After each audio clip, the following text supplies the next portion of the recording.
Let's make news at 6. भारतीय share बाजार बुधवार को गिरावट के साथ बंद हुआ। बीएसई सेंसेक्स 245 अंक टूटकर 83,383 पर आ गया, यानी 0.29% की कमी आई। वहीं एनएसई निफ्टी भी 67 अंक गिरकर 25,666 पर बंद हुआ, जो 0.26% की गिरावट है। टॉप गेनर्स में Tata steel, NTPC, ONGC, axis bank और अल्ट्राटेक सीमेंट जैसे स्टॉक्स रहे, जबकि लूजर्स में टीसीएस, मारुति, एशियन पेंट्स, सन फार्मा और टेक महिंद्रा शामिल थे। मेटल और पावर सेक्टर में कुछ मजबूती दिखी, लेकिन आईटी और ऑटो सेक्टर दबाव में रहे।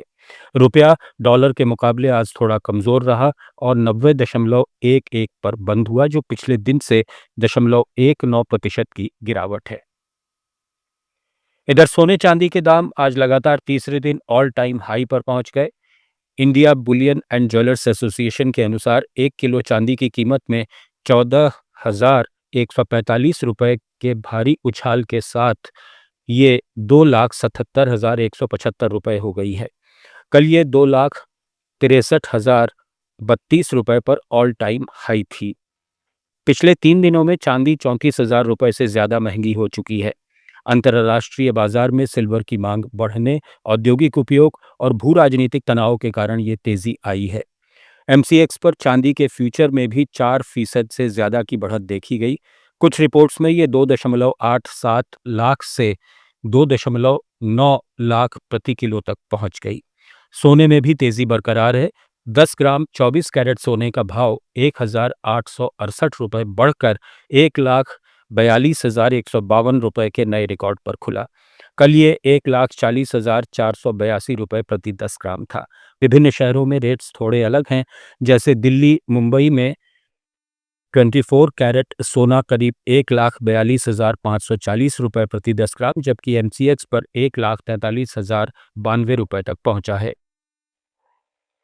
भारत में दिसंबर 2025 में थोक मूल्य सूचकांक यानी डब्ल्यूपीआई पर आधारित महंगाई दर बढ़कर 0.83% पर पहुंच गई है। ये 8 महीनों में सबसे ऊंचा स्तर है। वाणिज्य मंत्रालय ने ये आंकड़े जारी किए हैं। मंत्रालय के अनुसार नवंबर में ये दर -0.32% थी, जबकि अक्टूबर में -1.21% पर थी। इस उछाल का मुख्य कारण रोजमर्रा की जरूरतों की चीजों और खाद्य पदार्थों की कीमतों में वृद्धि है। प्राइमरी आर्टिकल्स की महंगाई -2.93 से बढ़कर 0.21% हो गई। फूड इंडेक्स की महंगाई -2.6% से 0 पर पहुंच गई। वहीं फ्यूल एंड पावर की दर -2.27% से थोड़ी और घटकर -2.31% रही। मैन्युफैक्चर्ड प्रोडक्ट्स की महंगाई 1.33% से बढ़कर 1.82% हो गई। डब्ल्यूपीआई में मैन्युफैक्चर्ड प्रोडक्ट्स का वेटेज सबसे ज्यादा 64.23 है। प्राइमरी आर्टिकल्स का 22.62 और फ्यूल एंड पावर का 13.15%। अगर थोक महंगाई लंबे समय तक ऊंची बनी रहती है तो उत्पादक इसका बोझ उपभोक्ताओं पर डाल सकते हैं, जिससे खुदरा महंगाई पर असर पड़ता है। सरकार टैक्स जैसे उपायों से इसे कुछ हद तक नियंत्रित कर सकती है। जैसे पहले कच्चे तेल की तेजी पर ईंधन पर एक्साइज ड्यूटी घटाई गई थी। इस बीच खुदरा महंगाई यानी सीपीआई भी दिसंबर में बढ़कर 1.33% पर पहुंच गई, जो 3 महीनों का उच्च स्तर है। नवंबर में यह 0.71% थी। हालांकि ये अभी भी रिजर्व बैंक के 4% के लक्ष्य से काफी नीचे है।